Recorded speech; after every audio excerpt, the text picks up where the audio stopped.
Let me start recording, share the screen.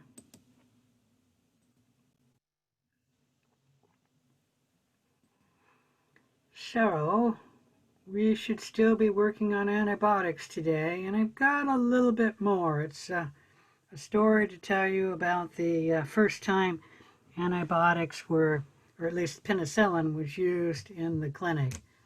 The first time antibiotics were used in England.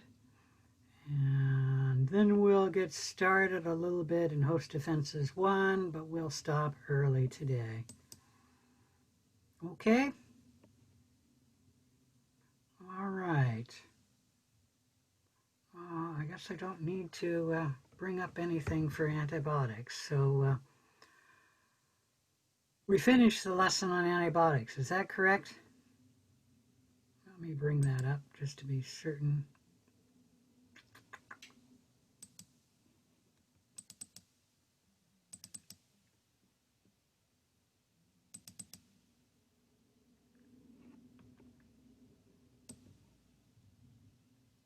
Yes, I talked about the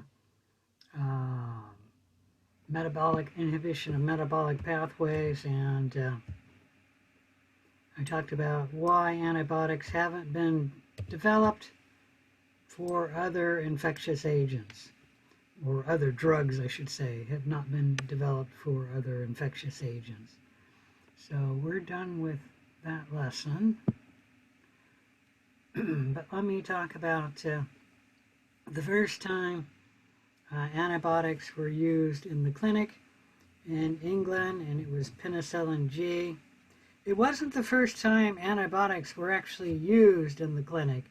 Penicillin was the first antibiotic developed or discovered, but Alexander Fleming didn't have the technology in his day to purify the penicillin G, and so he never got it purified enough to be able to give to people in the clinic.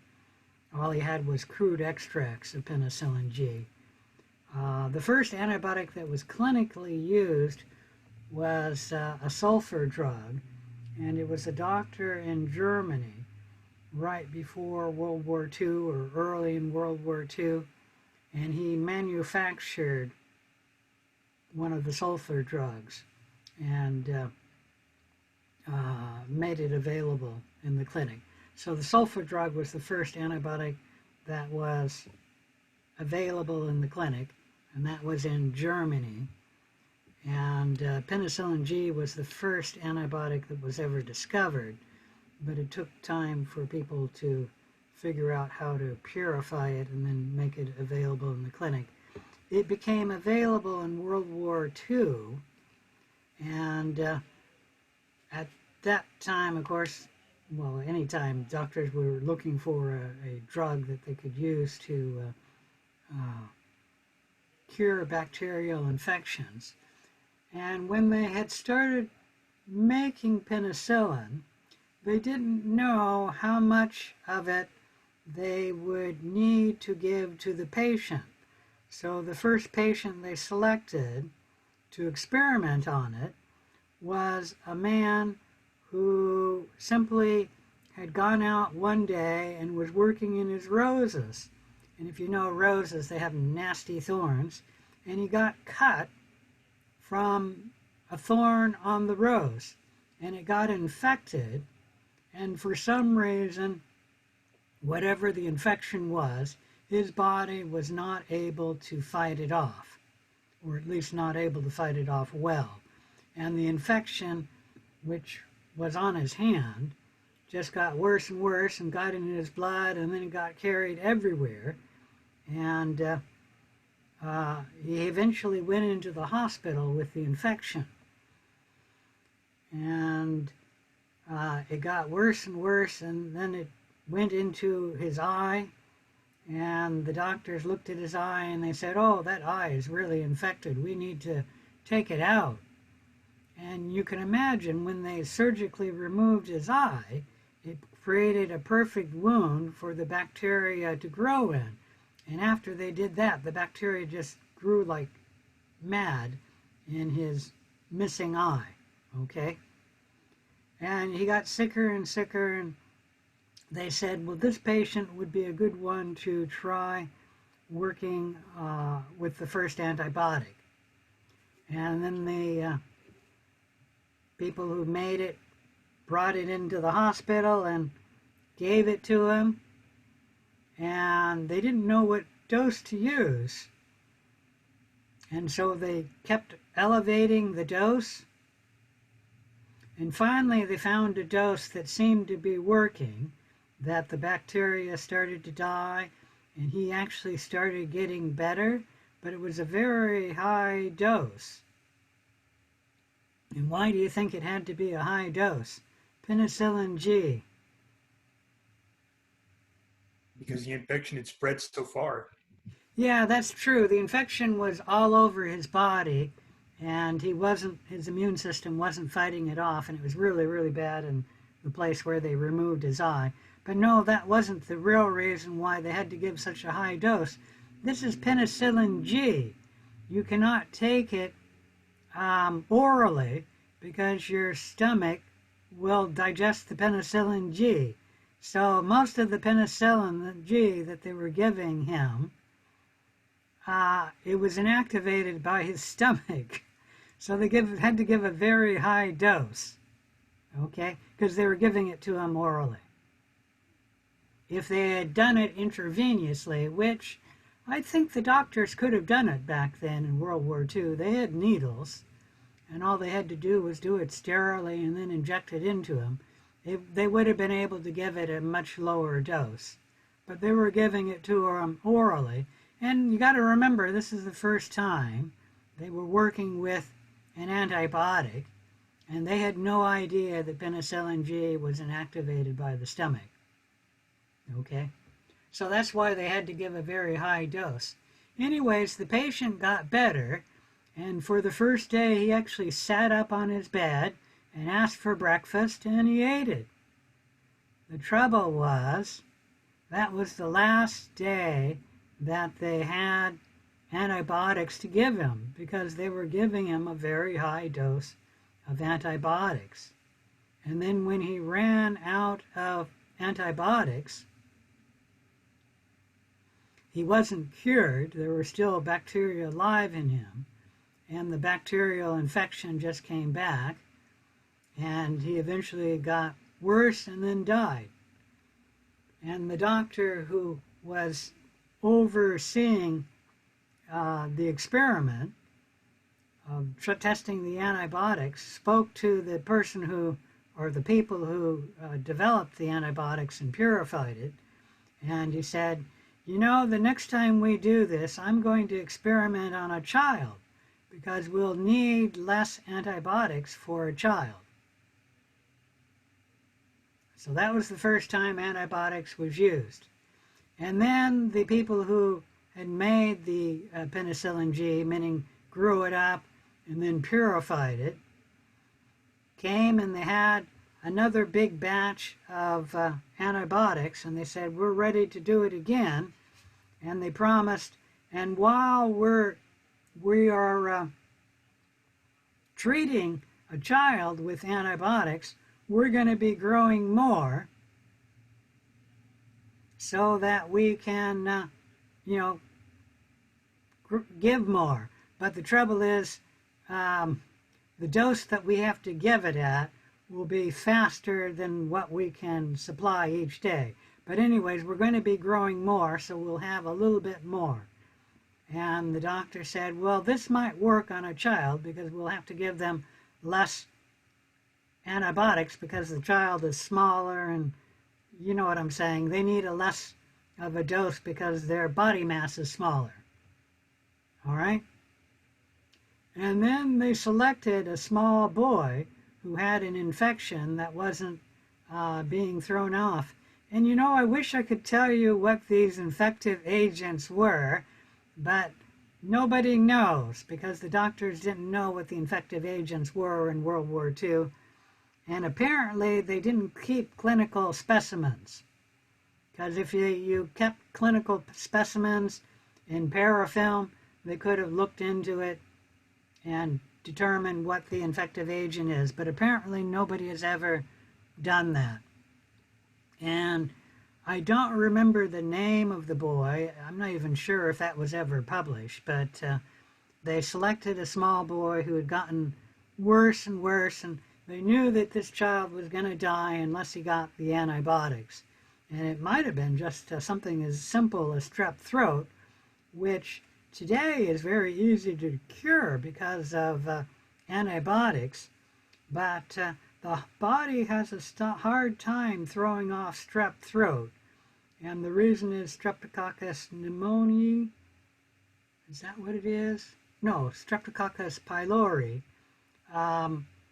which causes strep throat. It has a glycocalyx, or a capsule around it, and it protects the bacteria from the host immune system.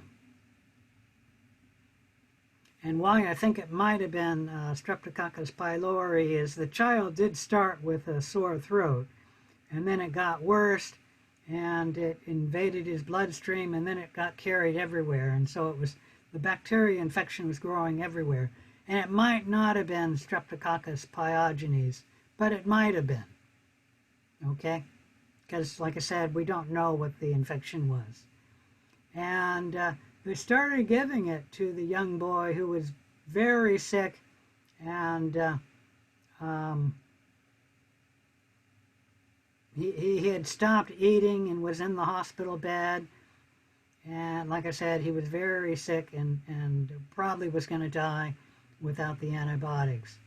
And once again, they knew they had to give a high dose, but they didn't know exactly what dose to give a child. But at least they experimented on the previous gentleman, and so they gave him a high dose and continued it, and the child seemed to be getting better.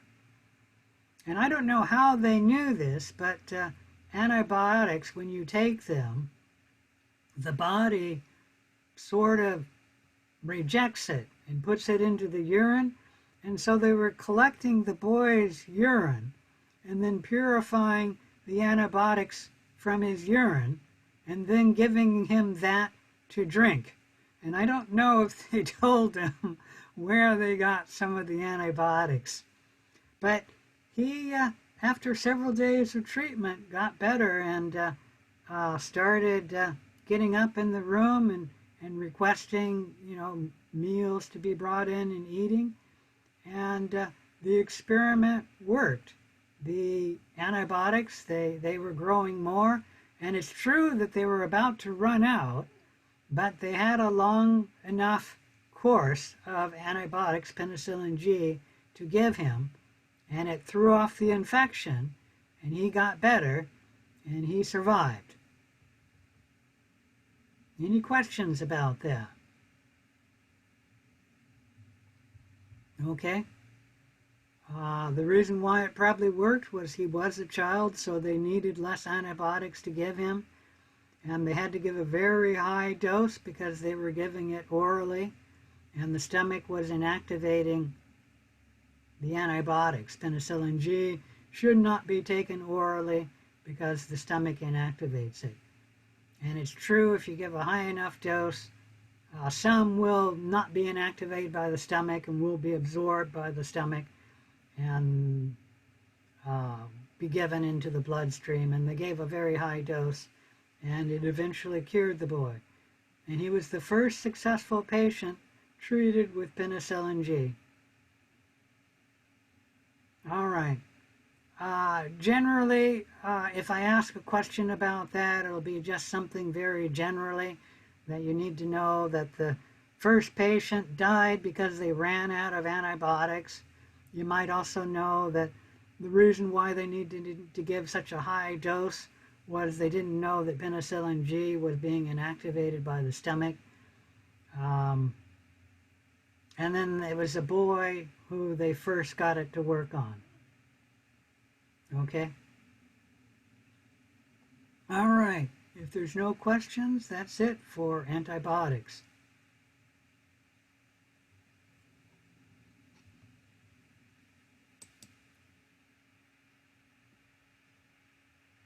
I thought I had that up here, but maybe I don't. So let's go to Host Defenses 1.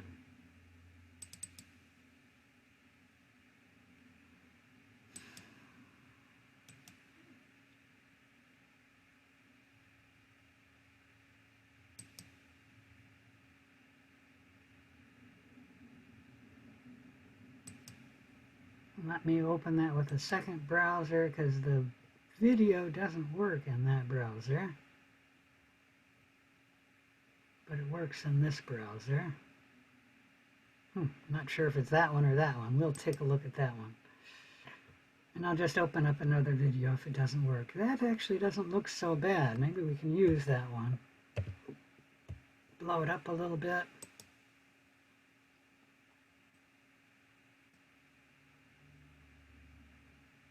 Let's see if that movie works.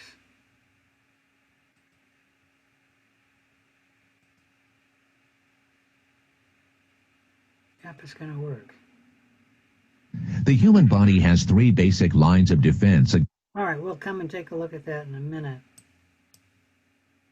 How do I refresh this?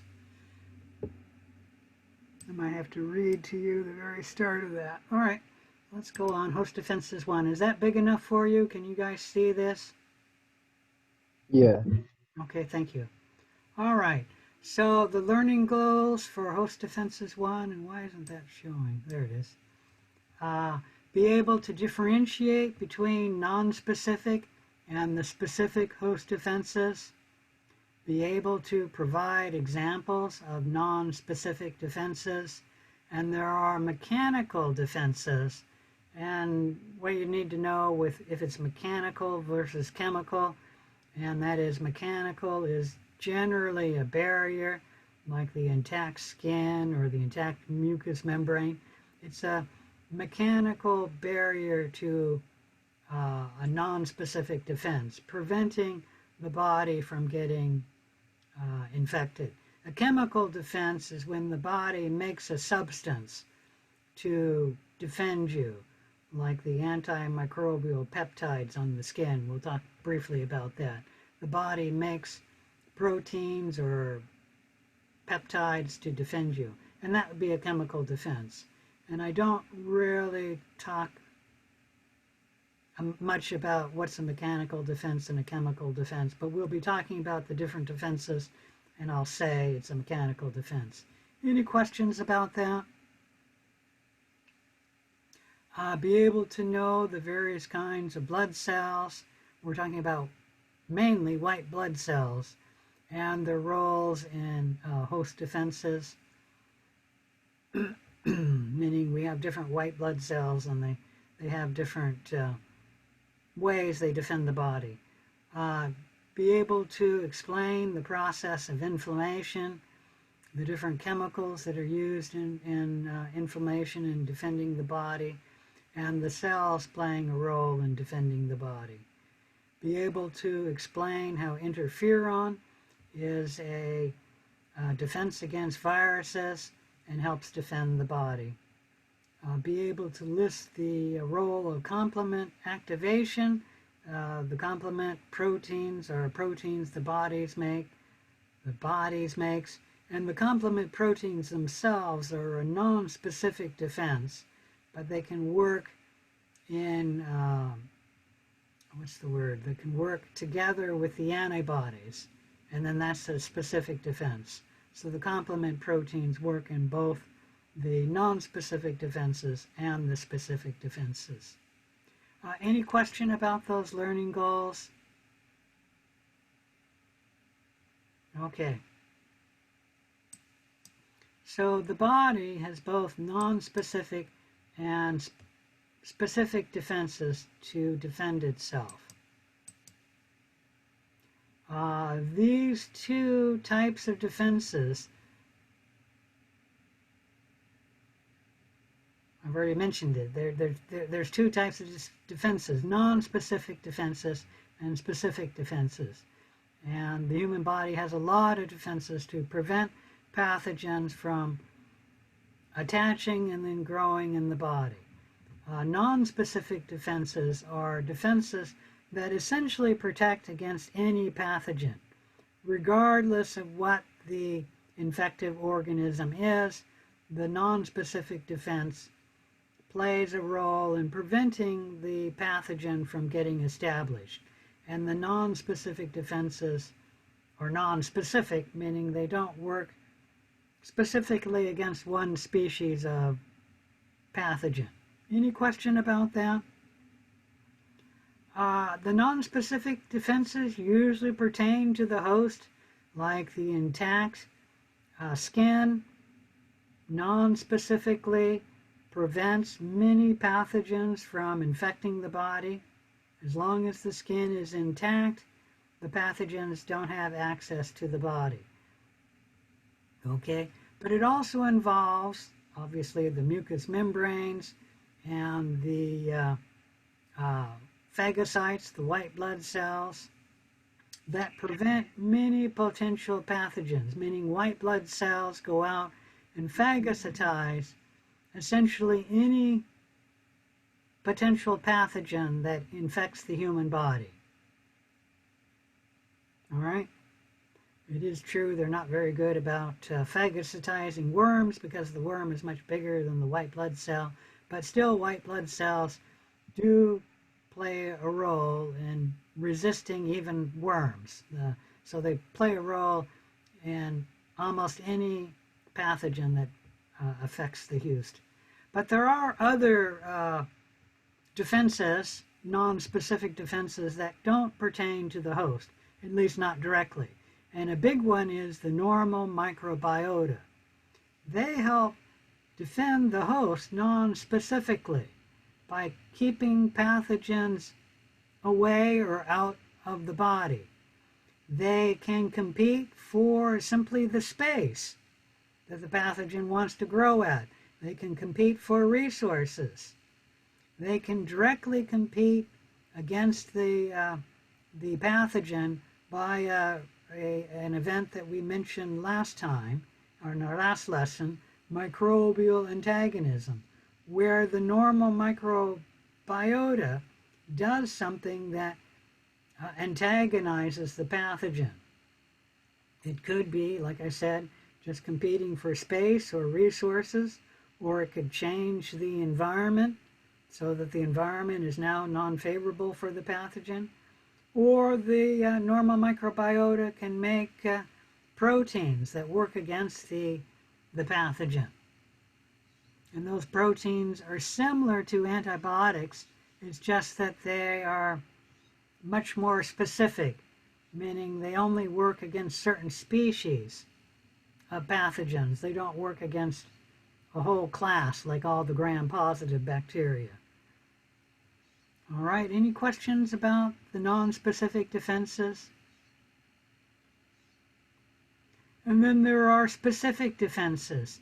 These protect the body against specific pathogens, specific species of pathogens. And this specific defense involves specialized cells of the host.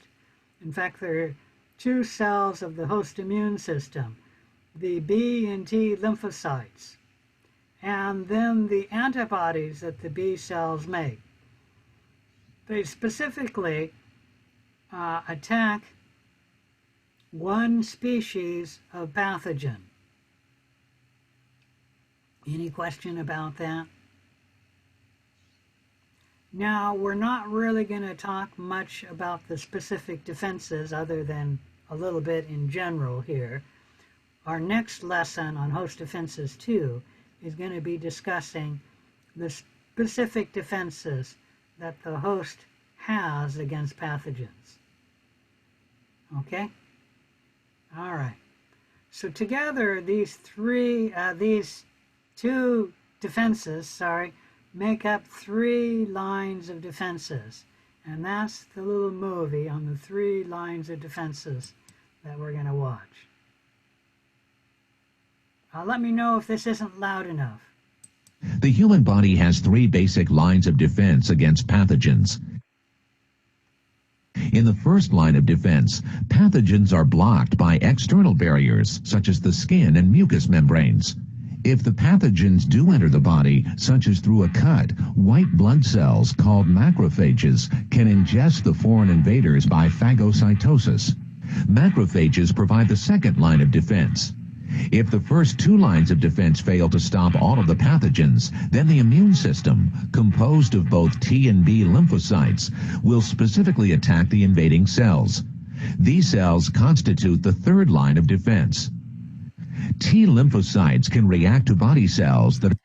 Okay, after the first triangle here, right there, this is the specific defenses, and we'll come back to this movie in our next lesson. Okay? Any questions?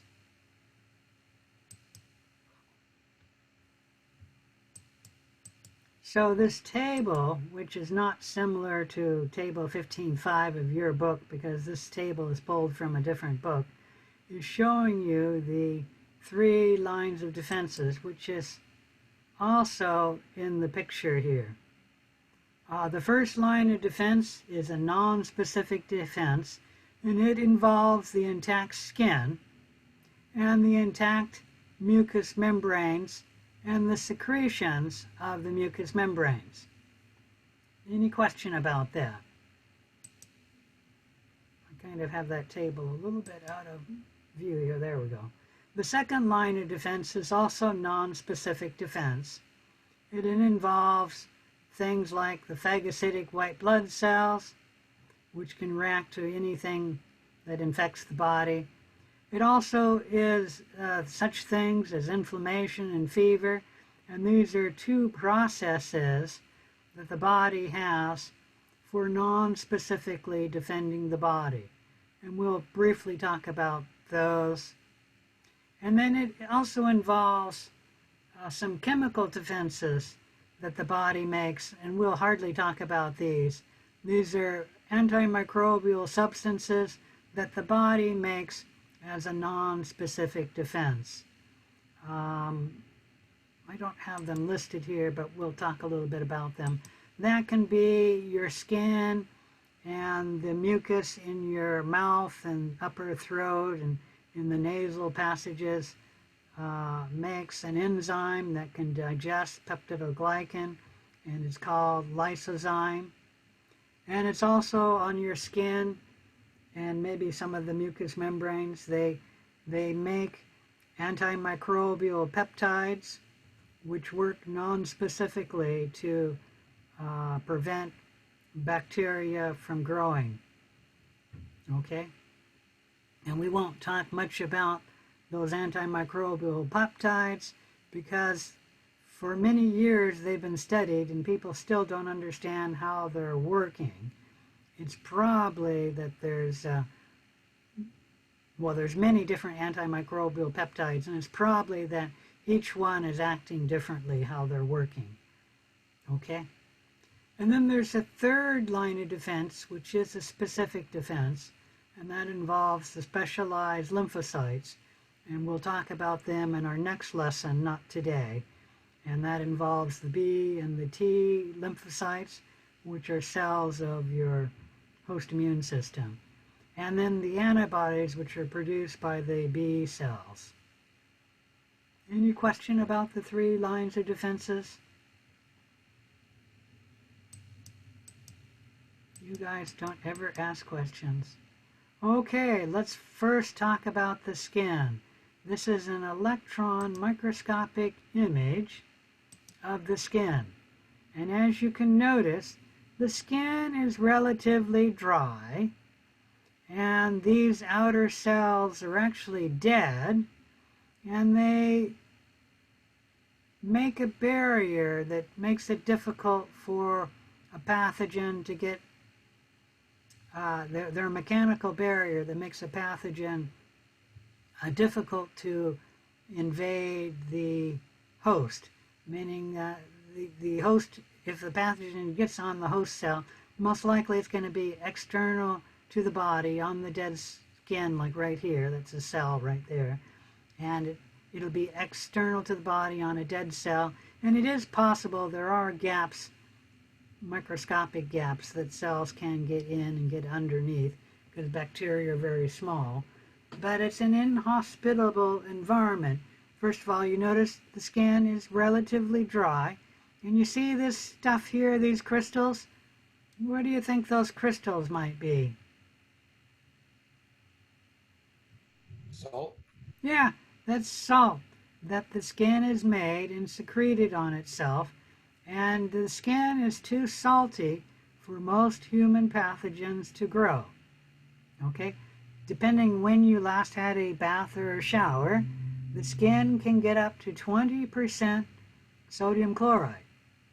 And that is way too high for most human pathogens to grow.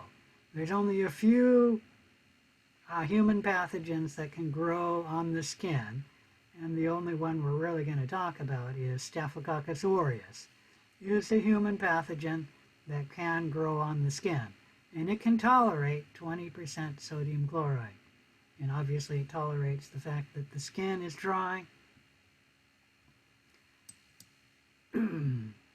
So the skin is a mechanical barrier to infection, and as long as you don't have any wounds, generally speaking, it's an excellent barrier to infection. And most pathogens can't gain entry into the body through the skin if it's an intact barrier, meaning most infections coming through the skin, there has to be a break in the skin like a cut or a puncture wound.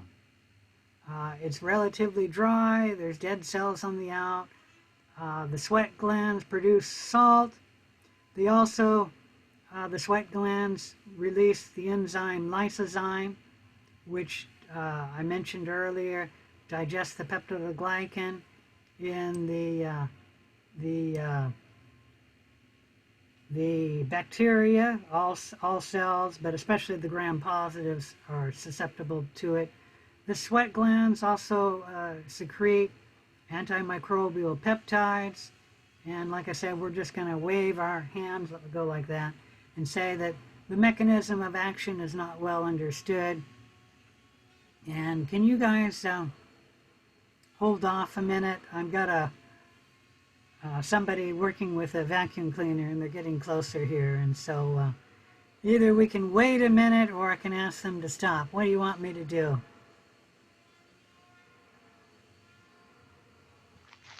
I can wait. I didn't hear. I can wait. Okay. Hopefully they'll be finished in a minute.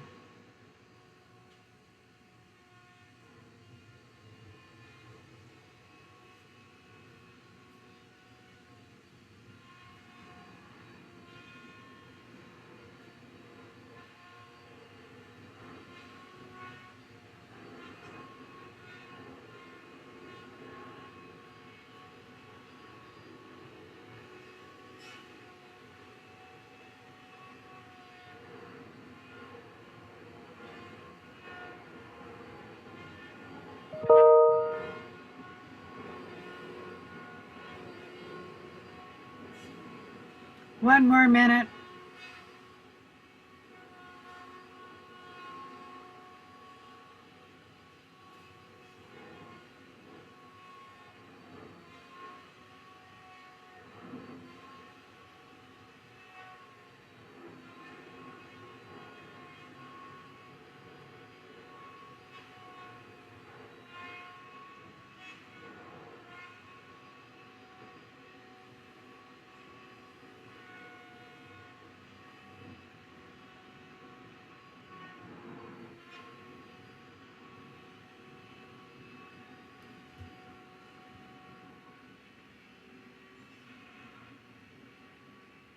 All right, that's a little better now.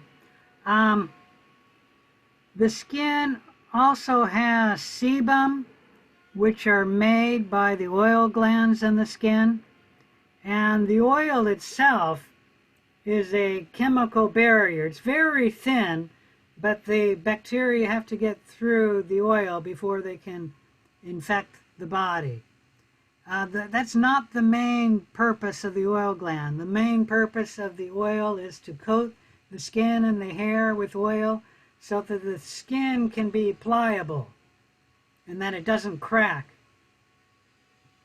But the sebum from the oil glands, it's a little bit acidic, and then the normal flora digests the sebum and it makes it more acidic, lowering the skin to a pH between 4 and pH 6. And that is too acidic for most human pathogens to grow. Any questions about that?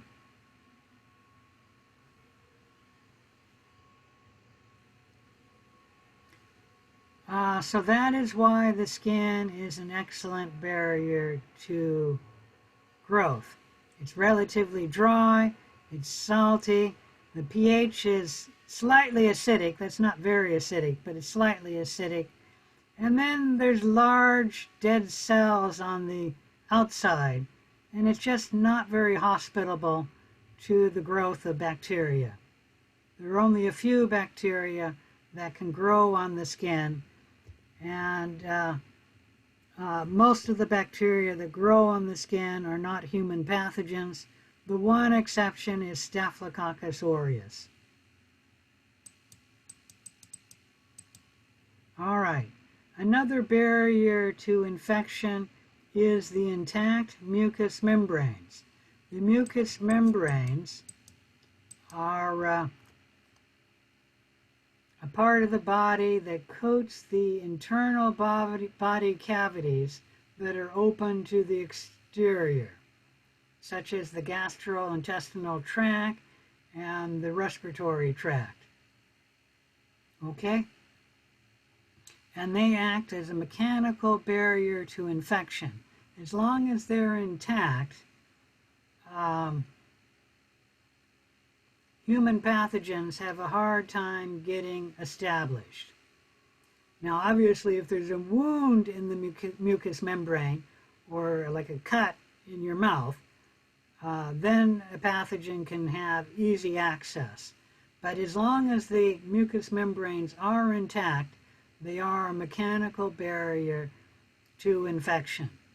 The mucous membranes tend to secrete mucus. Not all of them do that, but most of them do. And inside the mucus, there may be antimicrobial peptides that act as nonspecific mechanical and chemical barriers to infection.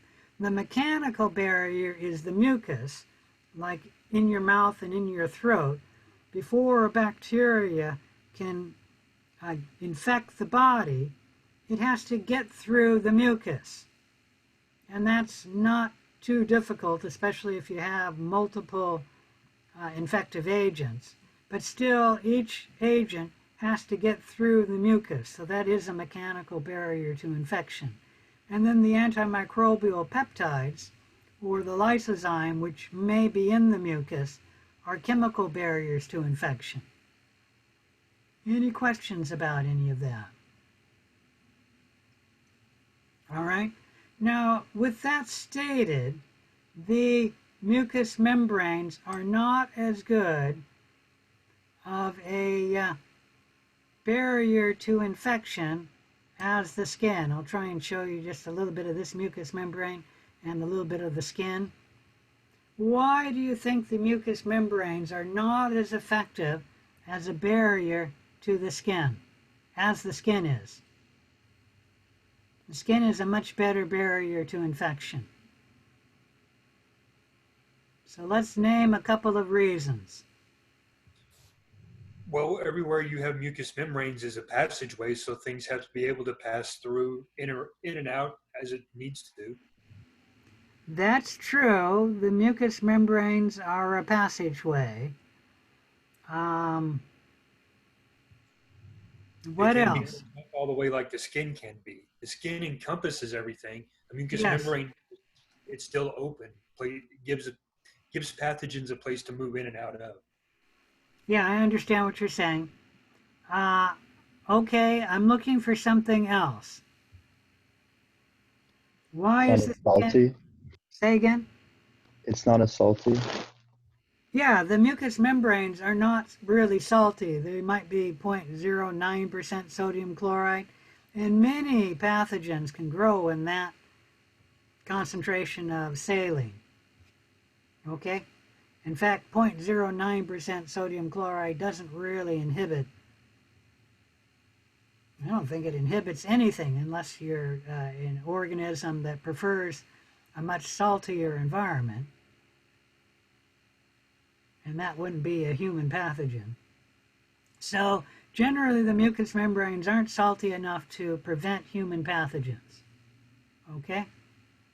So that's one. What else?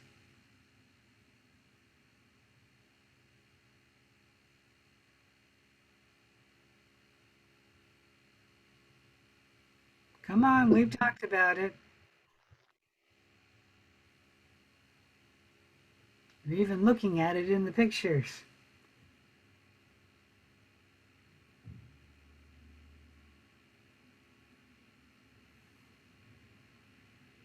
Okay, what are you lacking here? And you can see it here.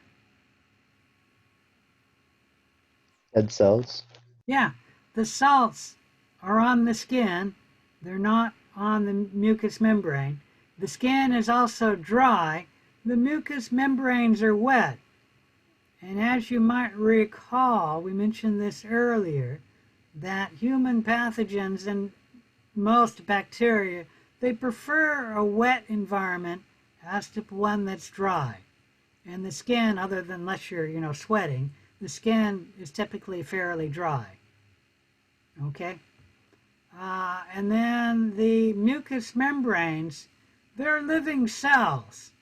And living cells are less of a barrier than dead cells.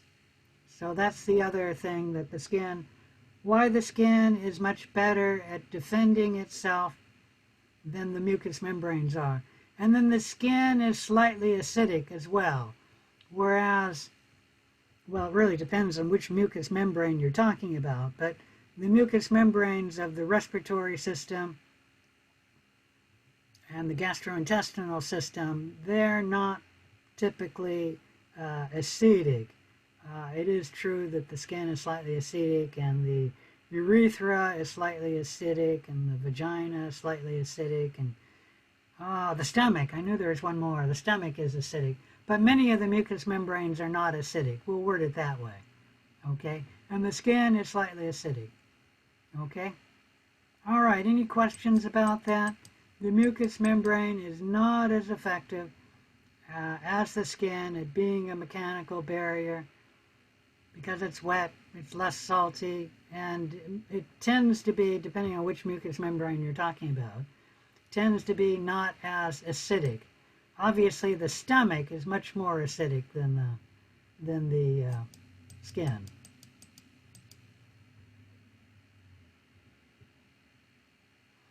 All right, certain of the mucous membranes have specialized defenses. Excuse me, we're actually looking at this here. The trachea have the cilia, which we're looking at here, and this is highly blown up. That's not an electron microscopic, that is an electron microscopic image of the cilia, which are little hair-like structures to the cell. And what it does is it moves the mucus up in the throat. And the purpose for that is when the bacteria fall from when you breathe it in, fall into the mucus, the cilia then move it up to the mouth where it's either swallowed or spit out, so that way the lungs do not get the bacteria. And that's an excellent way of keeping bacteria out of the lungs. And the nasal mucus, as well as the mucus of the throat, happens to have the enzyme lysozyme, and that digests bacteria, at least the peptidoglycan layer in them. The mucous membranes have two layers, the outer epithelium and the inner connective tissue. So it has two layers to defend itself, this one and then that one. And so a bacterium has to be able to get through both layers, and it can be done, like Staphylococcus aureus can do that, but you need a hyaluronidase to get through the outer layer, the epithelial cells, and then you got to have collagenase to digest the collagen layer. And so the human pathogen would have to produce both of those enzymes to get through the mucous membranes.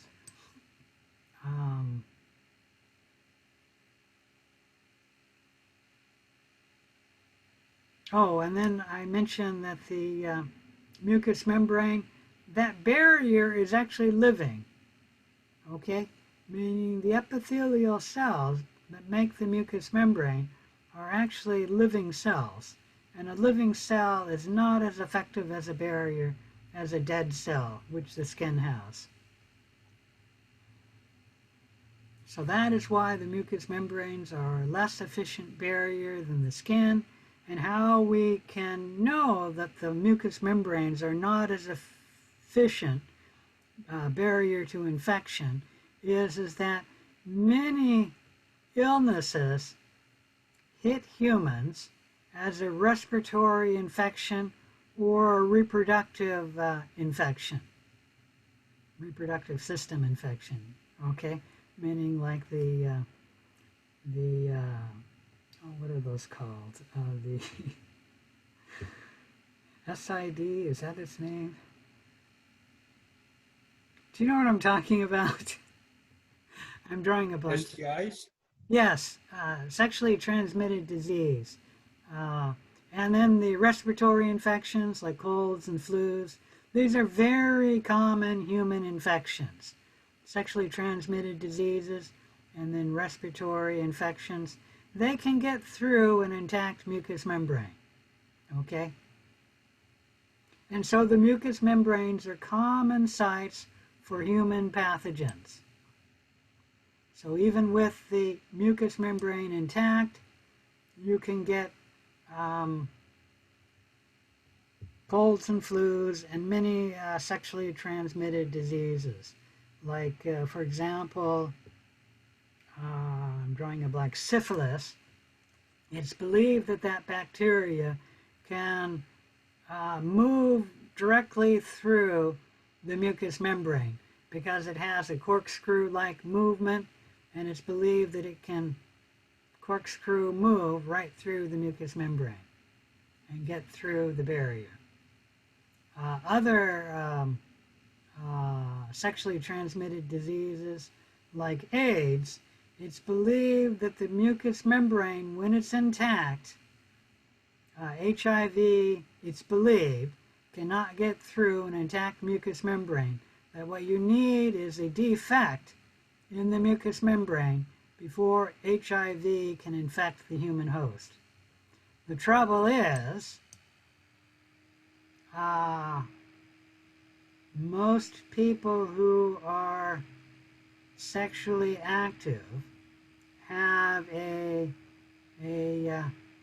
bacteria which makes a defect in the mucous membrane. And so maybe 70% of Americans who are sexually active have that bacteria, and it puts a defect in their mucous membranes. And unfortunately, we're not going to talk about that, but it is a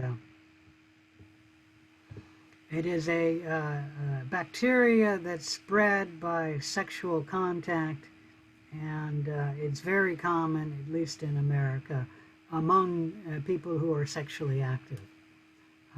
It doesn't tend to cause problems. In most individuals, they're asymptomatic, but like I said, it puts a hole in your mucous membrane, and then you're much more likely to get an infection by other agents, such as by HIV. All right, any question about any of that?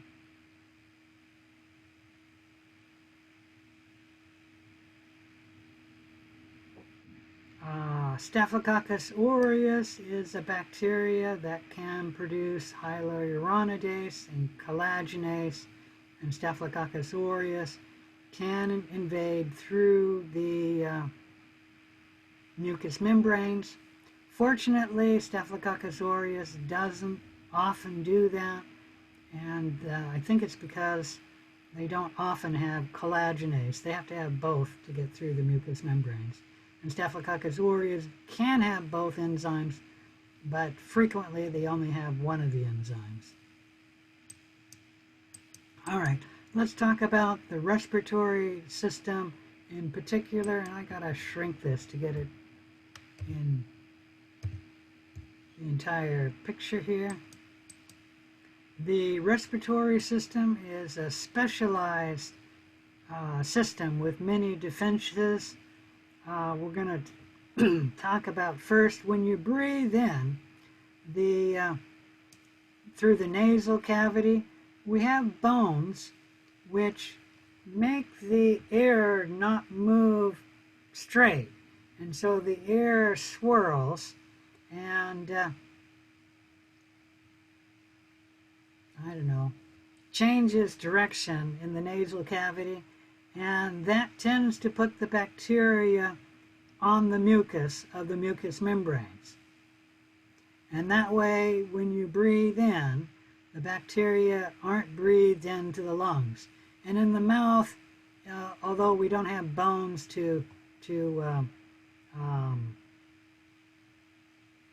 redirect the flow of air, and so that it tends to bring the bacteria onto the mucus, you still have the entire area lined with mucous membranes, and especially when you get into the bronchioles or the bronchus, the air changes direction, and this causes most of the bacteria to come out of the air and then be deposited on the mucus. And that's what you want, because the lungs are fragile. You don't want to breathe in bacteria and then the bacteria get into your lungs. Usually, because of the defenses in the respiratory system, the lungs do not get bacteria. That the bacteria is deposited on the mucous membranes. And if they're deposited in the trachea or the throat, the cilia will bring the mucus up to the mouth, where it's mostly swallowed, and then it goes to the stomach, and the stomach acid inactivates the human pathogens. Or if you spit it out, the bacteria will be spit out. For the mucus that's in the upper respiratory system of the nasal cavity, the bacteria will often be blown out. And then a lot of this mucus also has antimicrobial peptides in it, or lysozyme, and that's secreted by the mucous membrane to kill or prevent the growth of human pathogens in the mucous membrane. The nasal cavity, especially in the nose, has nasal hair, and that's a mechanical barrier preventing large particles from getting into the body, so that large particles run into the nasal hair and then they're blocked and they stay in the nose. There's other defenses like the tongue and the epiglottis. The purpose of that is to swallow the bacteria with the tongue and the epiglottis and send it to the stomach so the stomach acids can deal with it, rather than to get it into the lungs. Okay, I think I've discussed that. Let me make sure I've discussed everything here.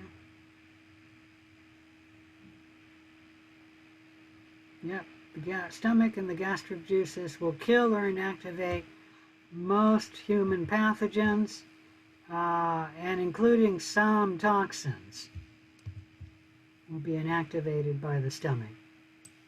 Okay, any questions about the special system in the respiratory system that there are many defenses to keep bacteria from going to the lungs. All right. If there are no questions, I'll move on. The body has some other defenses and barriers.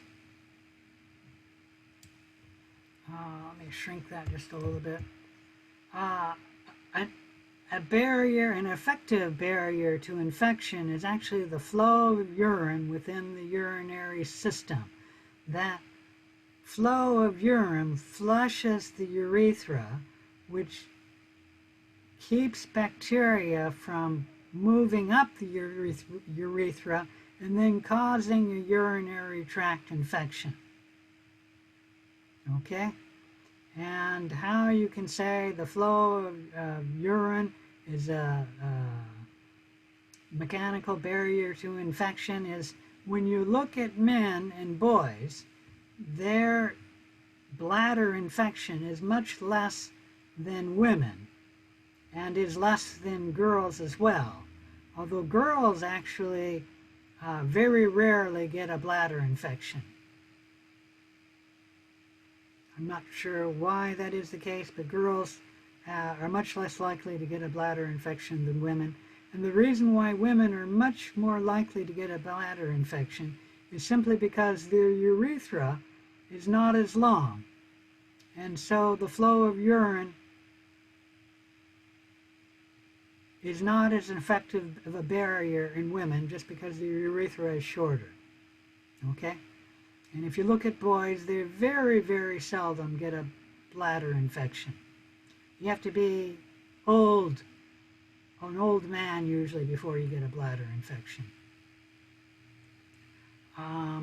The tears, as well as saliva and the nasal mucus, have lysozyme in them, and that digests bacteria. The tears also flush bacteria out of the eye, and let's see, that flushes it into the throat, and so that washes the bacteria out of the eye. The tears, the saliva, and the nasal mucosa also have the antimicrobial peptides, and we mentioned that that is just a peptide that acts non-specifically to prevent bacteria from growing. And the mechanism of action is not well known. In the blood, there are various proteins. You don't need to know the name of it, but they're called transferrins, and they can tie up iron in the blood, and without having a source of iron, many bacterial pathogens can't get established and grow in the blood. They have to, if they're a human pathogen growing in the blood, they have to have a way of obtaining iron. All right, any questions about any of that? So the human body has various systems for protecting the body by mechanical and chemical barriers to defending itself. And this is the first line of defense against an infection. The next topic is the second line of defenses, and I think I'll stop here and we'll continue with that, not tonight, not later today. I will just open up the time for questions at 2:30, and after that we'll just shut down. So if you don't have any questions, you don't have to show up at 2:30. I think I will stop here so that we'll continue with the second line of defenses tomorrow, which is when we're supposed to start this lesson. So I'm working ahead of time, and I don't want to get too far ahead. Okay? Any questions? If not, I'll see you at 2:30 if you have questions. If you don't have questions, I'll see you tomorrow. Does skin usually have more layers than the mucous membrane? Can you say that again? Does skin usually have more layers than the mucous membrane? If you're talking about specifically layers, yes, the skin has, I think there's actually 2 layers of dead cells outside the skin, meaning part of the skin, and then it has several layers of living cells, and then there's a layer, what do you call that, of connective tissue underneath the skin, and then there's derma underneath that. So there's several layers in the skin, whereas in the mucous membranes, there's really only 2 layers to the mucous membranes, and then you got the tissue underneath the mucous membranes, which is, something that you can invade and grow in. So yes. Okay? Okay. All right. So I'll see you either at 2:30 or tomorrow.